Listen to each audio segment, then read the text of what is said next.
Welcome to the Real Estate Show on KMED. Labor Day weekend, September the 2nd is our date. Pete Belcastro in the house with you today here on KMED.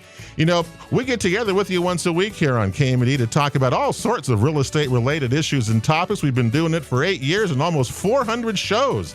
You know, the market has changed so much in those years. You remember back in 2009, or certainly one of our guests, Don McCoy, remembers that day. Back then, the market was not very good, and we would sit here with builders. I can remember we had nothing to talk about. You know, the Home Builders Association back in those days. There were more sales of distressed properties, of short sales. Remember the word short sale? The short sales and foreclosed properties, and there were regular sales. Remember that? Oh, yeah. Whoops! Remember those, Don? Oh my gosh, Yeah. It was outrageous. And those of us that weathered that storm, I mean, anybody listening out there, any realtor that's weathered that storm and they're still around. My gosh, I think you ought to be waving a flag for them. I know what I went through. Well, so many people. How many people lost their homes? I mean, how many, and on, and how that we've rebounded out of that. We are rebounding out of that amazingly well. Well, Jonathan Spang is also with us here in the house, and he's a real estate broker with Rockwell Real Estate. Has come along to share some of his insights into the real estate market. What's cool about Jonathan? First of all, welcome to the show, Jonathan. Nice to have you here. Thanks for having me. And you're a young guy in this business, because the average love this one. The average real estate broker in the United States is a 57-year-old white woman. So you're about as far from that as we can probably get, right? Absolutely. All right. And you've been a broker for how long, and how'd you get here, first of all? So I've been a broker coming up on 2 years here in November, originally from Florida. Yeah. Have some family that moved out here, and I always wanted to pursue real estate, so I took a chance and drove 3,200 miles one way, and have just had a great time ever since. Absolutely love this area. And kind of the rest is history. Yep. And you've been very successful in what you're doing as well. So congratulations. Thank you. You know, to see young people. We've got a young fellow in our office, Alex Aronson, who's been on our show before, stuff like that. You guys are young guys who are really going to have a terrific real estate career because they're starting early. And Don, they're smarter than you and I are. That's right. Isn't that really true? They know technology. They know lots more than we do. We're still looking for the on button. You know? Yeah, we do the poke and hope thing, and like Jonathan, these guys just know where to go with that thing. Well, it's nice to have you here. So talk to me about what you guys think of the market is. It's so changing. It's always dynamic. It's always fluid. But here we are, Labor Day weekend, 2017. Tell me what your impression of the year has been and what you think is going to be going. What's ahead for us here the next few months, you think? Well, judging by the fact that inventory is still so low and everybody hollering, be it rentals or properties that are affordable to buy, it's so low. What are we ending up with? Supply and demand all over again, and it is continuing. It's like it's very resilient, if you will. It's not giving up. We are really low on inventory, and the demand is so high. Now, Jonathan, you have a lot of listings within you, so you see the sellers in this part of this thing. We had a little blip and up, listing overall for a couple of months. I don't know what it's going to be like now, but tell me what your impression of that has been and what's going on with this. I think heading back into the school year, listings I think naturally decline. But, like Don was saying, supply is just not there. You have this huge buyer demand and just not enough homes to go around. I really think that sellers are getting, top dollar for their properties now, and a lot of people are deciding to either upgrade to, a larger home or a downsize. A lot of people that have kids that are gone to college and don't need all that space are downsizing to, condos and something that's a little more maintainable for them. One of the things that I've been experiencing is dealing with exactly what you said, with people downsizing from, larger homes, a lot of older people, but not necessarily everyone, but downsizing to smaller places, and they can't find anything. That's right. Nothing. There's nothing, and it is really becoming to be frustrating for many, many people. So you guys are seeing that too, then? Oh yeah, I'm seeing all kinds of things. The other thing I think, Pete, that's really fascinating is builders are busy.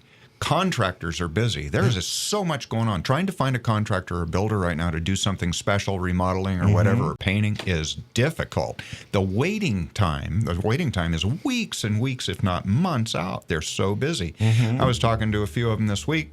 And you know what their biggest challenge is? They are so busy, they need help. They can't find qualified help that will do what they say they're going to do and show up when they say they're going to show up. That's their biggest challenge.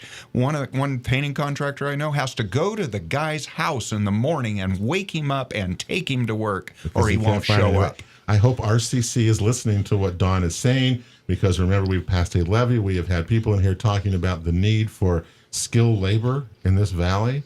And you're absolutely right. They can't find people to work, so it delays everything and it up the costs for everything for everybody as well, because they delay in getting completed. That's right. And there was a recent report out of the 1.2 million people out of jobs in Oregon. You know how many of them really want a job? Not very many. Less than 6%. Yeah, that's about right. Yeah, 5.2% want a job. Now, what the state did in their survey that was a mistake, I think, they should have said, who needs a job? In sales, we know about wants and needs, right? Yeah, absolutely. And do I want a job? No, I don't want a because job. they're certainly out there, but you're right. But we need skilled people, certainly in the trades, in construction, because it's certainly having a big effect. Jonathan, tell me about the sellers today, because sellers. We've been in we call it a seller. When people hear we say a seller's market, sellers, and you think, I'm going to list my house, I'm going to get this much money. By golly, I'm going to get. I call it the seller-induced pricing. So tell me what you're dealing with in your sellers. Are they being realistic in pricing, or are they starting high, thinking someone's going to come in and do this? Or tell me what you're seeing. A bit of both. I think it's our job to educate the sellers and buyers for that matter. Looking at comparable sales, whether it's, in East Medford, Ashland, and, that's our job to educate and use the tools that we have to look back and, make an accurate and reasonable, listing price. On occasion you do have people that do want to start on the high end and see. But ultimately the market's going to tell us what a home's worth based on what a buyer's willing to pay and what a seller's willing to accept for it. It's always what somebody is willing to pay for the property. Tell me what you fellows think of the conditions of houses today in the market. I mean, it seems like if you're going to if you want a top dollar, all right, that the house ought to be. This is what I think. You guys tell me if I'm crazy here. If you want a top dollar for the property, it ought to be move-in ready to go. It ought to be ready to someone to come into this thing without having to put money into the property. Is that fair way to do this? Because I'm not experiencing too much of that. I got a problem the other way. The bottom line is, again, the supply and demand creates this human nature scenario, and that is simply this: is if there's little property available, the seller feels very comfortable. He's going to sell it as is. Yeah, the word as is. That big as is. He's going to sell it as is, and he's going to get his price. So he's not going to lift his finger to do very much for it. And that's the problem with not having competing properties in the marketplace. That's a good point, too, isn't that? So what do we do with them? What happens then? We're just stuck. I think sellers ought to have a little bit of integrity about them, frankly, instead of greed to the max, where they just said, well, I'm not going to paint this place. I'm not going to clean that up unless I absolutely have to. And that's where the appraisers are coming in and saving the day. Yes. And you can always come down in price. Otherwise you're going to have to come down in price. Because if it's not ready and someone has to move in, is going to go spend $20,000 on a place, then you're not going to get that top dollar. But I think sometimes sellers think that I'm going to get it anyway. And my experience is it doesn't really happen. Maybe, I don't know, very often, or maybe never. I don't know. Yeah, would you feel good about selling a guy with 3 flat tires if you were selling a car and get top blue book price for it? Oh, sorry, it's got 3 flat tires. Go pump them up down the street, but I want my money. Would you feel good about yourself if you did that? No, that's what some sellers do when they sell these properties at top dollar. And they won't clean things up. They won't fix things. They just go, I'm going to leave it like this. Let that buyer worry about it. It's not right. Hear a lot about that of what you talk about in rental properties and stuff like that. So, you want to be a good landlord. You want to be all these things. These are great investments. You got to take care of them. That's right. And sometimes they don't. Well, the market just makes people crazy. I think buyers, on the other hand, we talk about sellers trying to get a lot of money. Buyers, on the other hand, look at this thing totally different, don't they?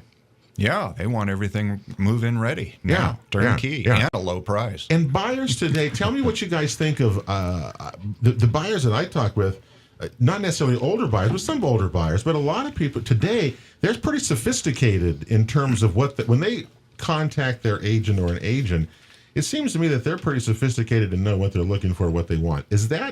Are people that good buying right now, do you think? I think that they are. I just read a statistic just this morning that 52% of buyers looking to purchase this year are first-time home buyers, and of that 52%, 61% of them are under the age of 35. So I guess you would consider them millennials, but very tech-savvy, very up to date with information. We have computers in our hands now, so they can see in real time, homes that come up, and they're very savvy. They know when a home is overpriced based on the other homes that they've already seen. Do you guys have issues with clients talking about Zillow Zestimates and how wrong they are, and yet some people just absolutely believe that because they want to believe it, whether it's real or not.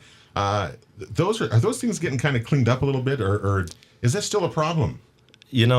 There's certainly some resistance there. I think a lot of people assume that Zillow is the end-all be-all when it comes to pricing, but people don't realize that Zillow uses a national algorithm and doesn't take into consideration specific neighborhoods, schools, even amenities of the house itself. If there's been a remodel, Zillow's not going to take that into consideration. They're going to look at public information and what county has to show compared to other homes in the area. So that's where we come in, and we're able to, really dive into the details and look how that house compares to other sold properties, whether it's got, upgrades, granite countertops, and so forth. I tell people, Zillow doesn't drive by the house and take a look at it. And Zillow doesn't walk around the house. There's no boots on the ground. There's nothing there. It's totally a mathematical. It's worse than drive-by. It's just that's the way that one goes, and it's not going to change. And yet people get crazy over these things, and they need to be realistic. Again, always be, you got to be real about what you're doing, and that's where you need an agent really to help you kind of go through there, because you've been with it and you know kind of more of what's going on most of the time, right? I mean, I don't know. So sometimes whether we think that is correct or not. All right, tell me about what you think. Loans are people getting loans today? I've been hearing lots of cash buyers. Tell me what your experience is going on there. I would say it's probably 80% financing and 20% cash, at least in my experience. We have a gorgeous area here, and there's a lot of people coming up from California that do have, cash in hand. And, I think that they're a factor in where our pricing's at, because they don't have to compete with, appraisals, and they can come in over asking price for the property that they want. The one big advantage of cash is that you don't close it quickly. And does it make a difference to sellers? I mean, you both have sellers. Would they take a cash offer over a loan sometimes, or tell me how what you're seeing in that thing? Because I get multiple offers, and if someone's got cash, sometimes you're going to be in trouble. No appraisal. You don't have to worry about that. The least contingencies sometimes get the best deal, but that's if the seller's in a hurry and is excited about getting out of there and moving on. Yeah. Some sellers just are willing to wait, and so cash versus a loan means the same thing to them as far as they're concerned. If they're willing to wait, they're not in some kind of a rush. And as far as loans that you see people are getting, are they conventional loans, FHA loans? Because it seems like that's reversed also in this market over the last few years. Yeah, go ahead. I'm sorry. I think it really depends, really in what price point that particular client's looking in. I think obviously you get to jumbo territory. It's a jumbo loan, but above 300,000 is I see more conventional. Sub 300, a lot more FHA and VA USDA buyers, just depending on the area. Yeah. Well, before we have a break coming up here, we got to try to stump Dawn here for a second, because what do you think the NAR stats are coming out of here? But what do you think the top 4 things that buyers, and you both can answer, you both made the top 4 things that buyers are looking for today in homes? Okay, the buyers, the top 4 things. I tried to stump Alice Lingman last week on this too, and everything. Wow, but the top and Steph 4 Jordan. things. What do you guys think those top 4 would be? What they're looking for today? Okay, give me. Okay, come on. Big screen TV. Well, Granite countertops. Granite counter. no. Big screen TV. No, not in the house. Why not? Come on, boys. Give me one. Got to come up with one. You got to get one of the four. Open concept. Open concept. Yeah, open floor plan. Open floor Which plan. means tall ceilings, things kitchen like that that. flows One into the big family room. Yeah, Yeah. that's a good one, Jonathan. Like that. No, give me another one. Not even that? No. Number one, landscaping today. Oh, I was going to say something about Really? landscaping, but I thought that has to be Number second two, or the third. condition of the roof. Is that? Oh, yeah. Okay, that's a big ticket Number item. three is hardwood flooring. Yeah. Hardwood It's easier flooring. to clean than carpet. And number four is decking or outdoor living spaces. Yeah, the outdoor kitchen concept. Yeah. And We were way on. Yeah. enjoy the weather. I would have thought single level, master bedroom on the master bedroom on the main floor, things like Yeah. that. No, I was Walk-in off closet. too. Didn't really Master matter. bedroom on the main floor. That's Landscaping, roofing, Well, decking, hardwood floors. I like it. Hey, the Real Estate Show. We're with Jonathan Spang and Don McCoy. We're coming right back here to KMED. Hey, right after this. The Real Estate Show rolls on KMED. September the 2nd is our date. It's Labor Day weekend of 2017. Pete Belcaster with you here at KMED. Hope you're going to have a terrific Labor Day weekend. Hope the smoke go away. How about a big shout out and so thank you to the firefighters and all the people who have been working so hard around us trying to put these fires out there. I mean, they got to be tired and hot but our thoughts are with you, and be safe and get those things out, would you? We need some clean air again. That's why we're here and living in this place. Today on the Real Estate Show, Don McCoy from John L. Scott Real Estate Brokers here with us today, along with Jonathan Spang from Rockwell Real Estate as well. It's good to have you boys here in the house with us. There's so many interesting aspects that go into real estate. I mean, look at the things we've talked about this year. I mean, and you've got an interesting one that we haven't even ever discussed, and that's wetlands. You've had some incidents about You've wetlands. never talked about wetlands. When people hear wetlands, the first thing they think of, and the first thing they're told in many cases, you're done. You can't build on it. It's almost worse than an Indian. Well, it probably is as bad as an Indian reservation or Indian burial grounds. You run across one of those, you're done. You're not going to be able to move. Well, it's not true. I had 2 experiences in recent months with wetlands on land that I have listed. And here's the first thing. If you've got raw land someplace and there's anything green on it, and you want to sell it, you do well to go right down to our county right now, have them bring up on their screens what they show when it comes to wetlands and on your property. Okay. Because you may not know it. They may have designated on your property some wetlands. A certain portion of you a may certain not know part. it. You may not even, And maybe you do know it.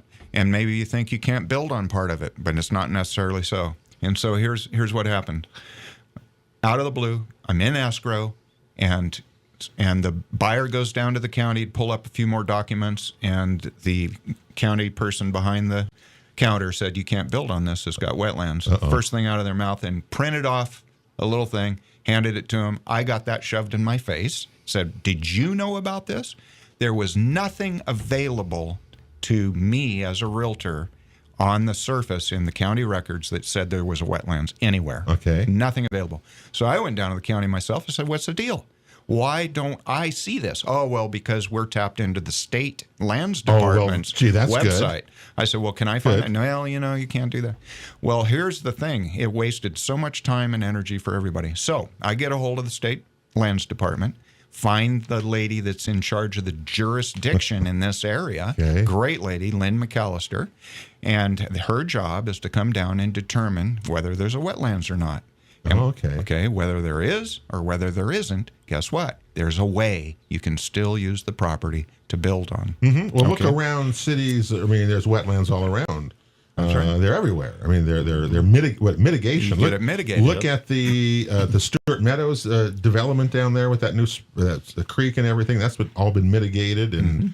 Anyway, so you do that. Okay. So Lynn McAllister and I spent many, many hours out in a field digging up plants and digging holes to just see how bad this wetlands was. Really? And I asked her lots of questions, being the interviewer that I am. Right. I asked her lots of questions. I learned a whole bunch of things that most people know would never don't know. Oh, absolutely. Number one, you go to the county and see what they have on their records, and if it shows any little green squirrely icon things, you better get something figured out here.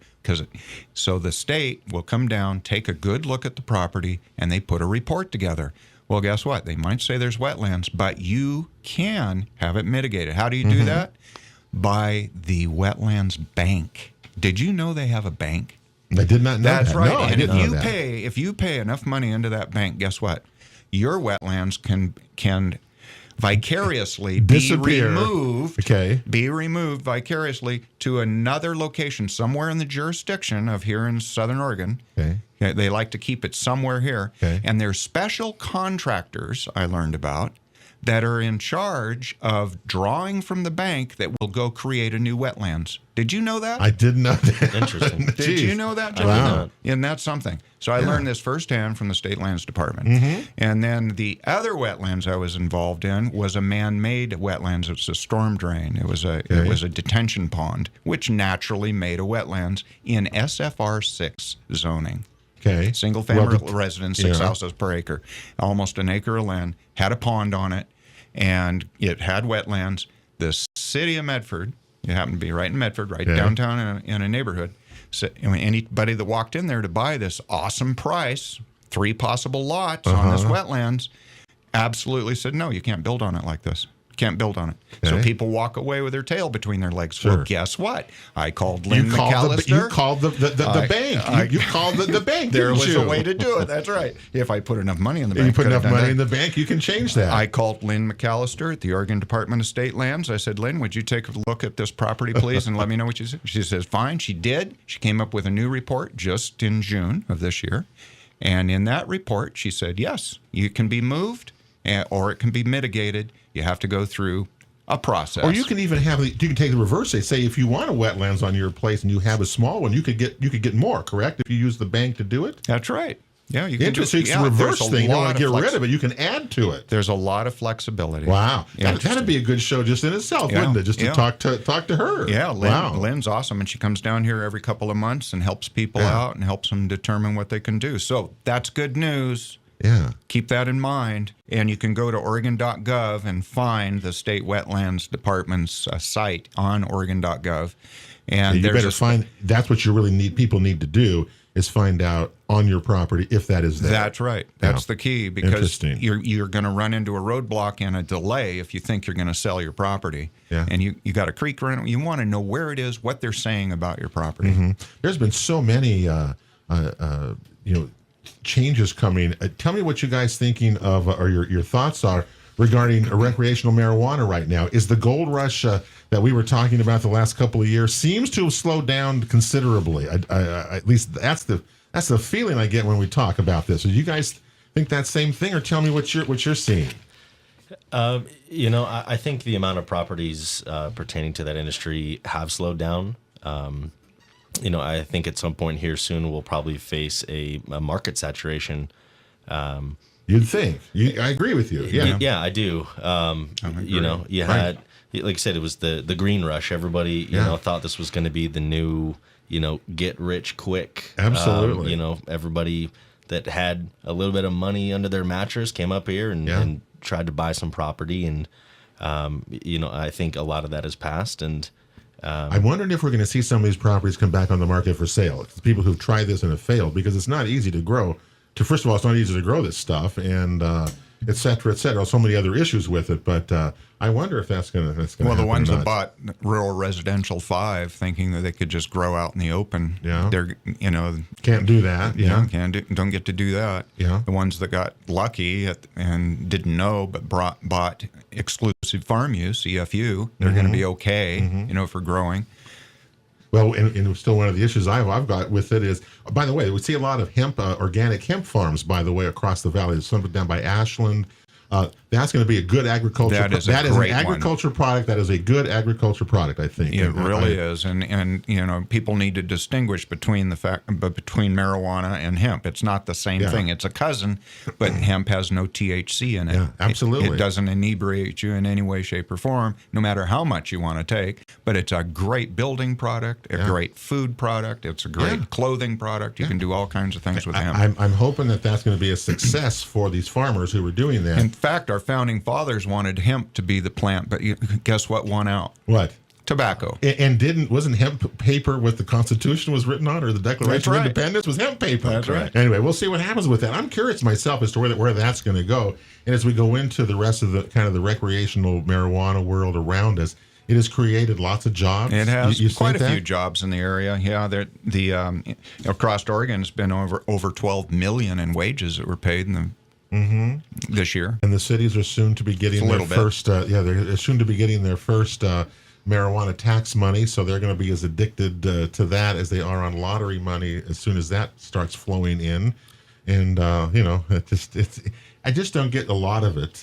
We subsidize these farms, with water. We subsidize them with reduced property taxes.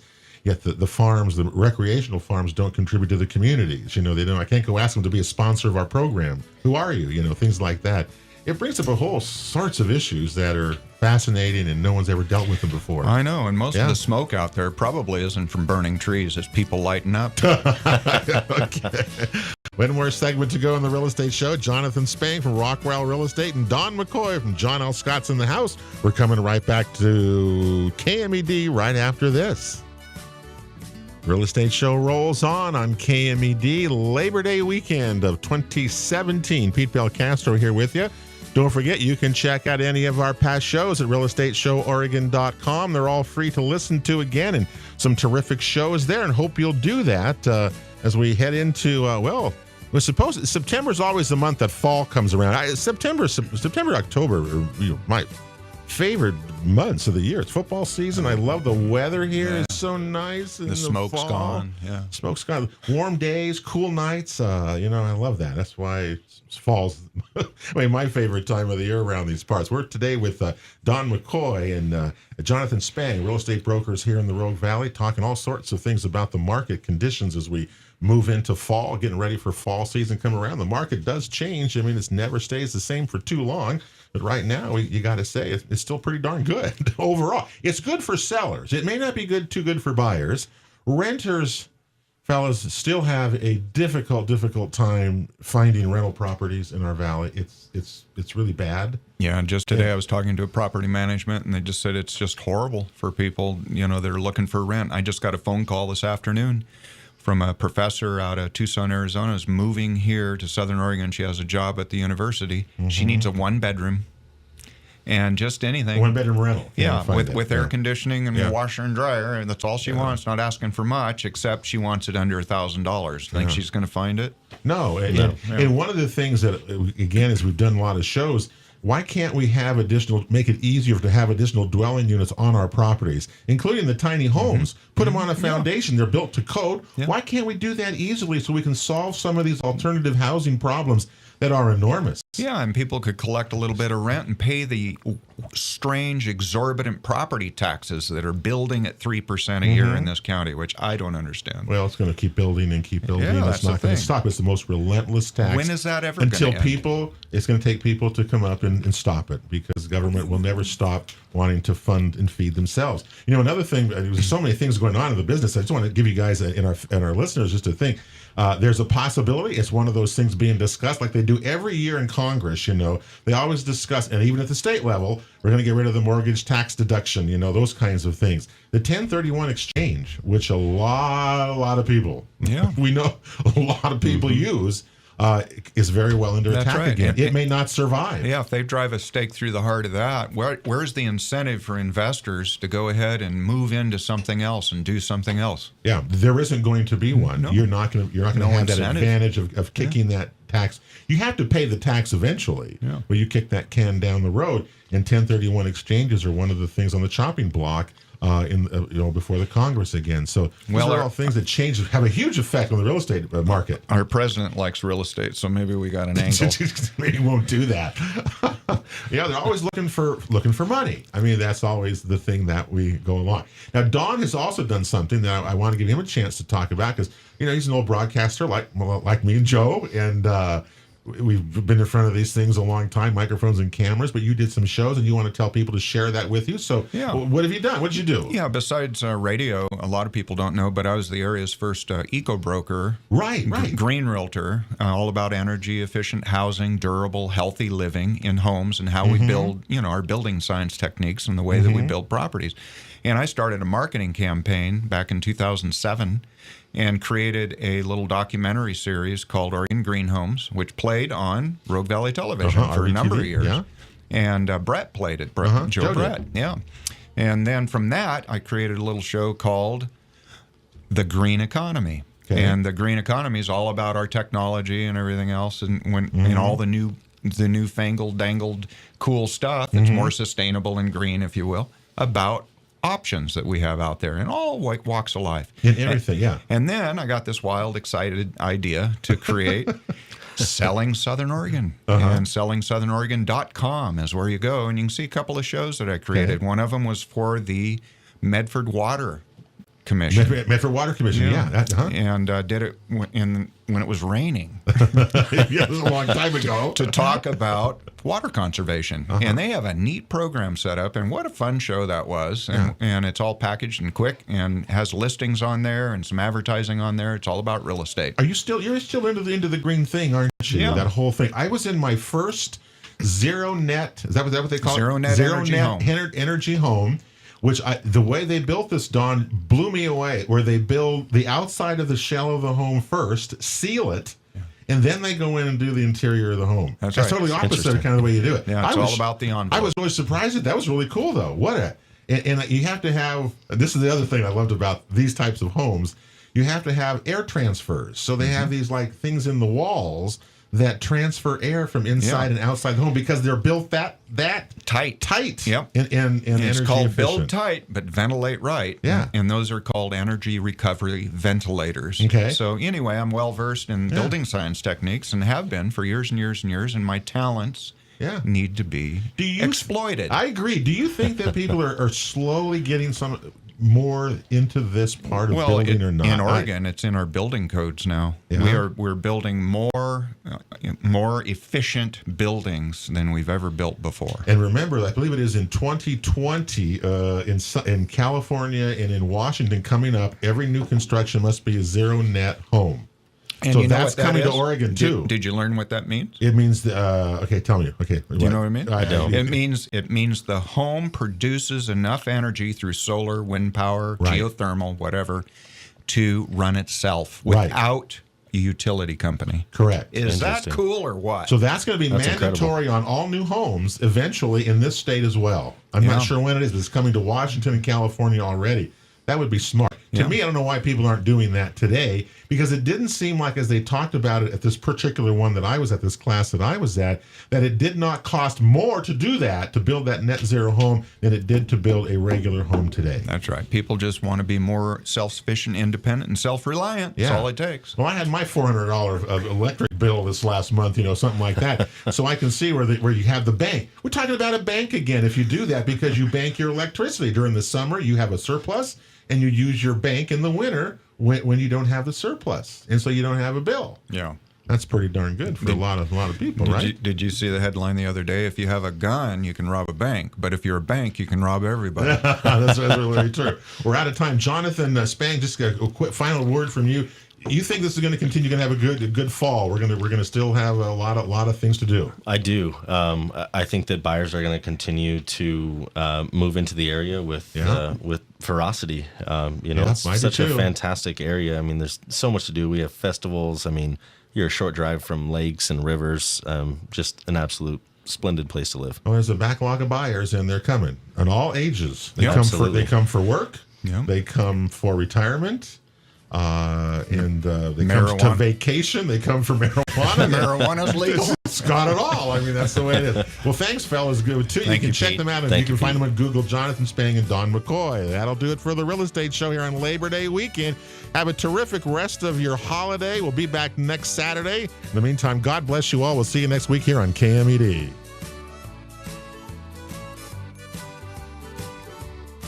You've been listening to The Real Estate Show on KMED Radio, presented by the Rogue Valley Association of Realtors, along with John L. Scott Real Estate of Southern Oregon and Bank 34 Mortgage. For guest contact information, download our free app, or to watch a past show, visit us online at realestateshowOregon.com. This show is produced by Table Rock Productions. Join us again next weekend for Southern Oregon's one and only Real Estate Show on KMED. And thank you for making The Real Estate Show part of your weekend.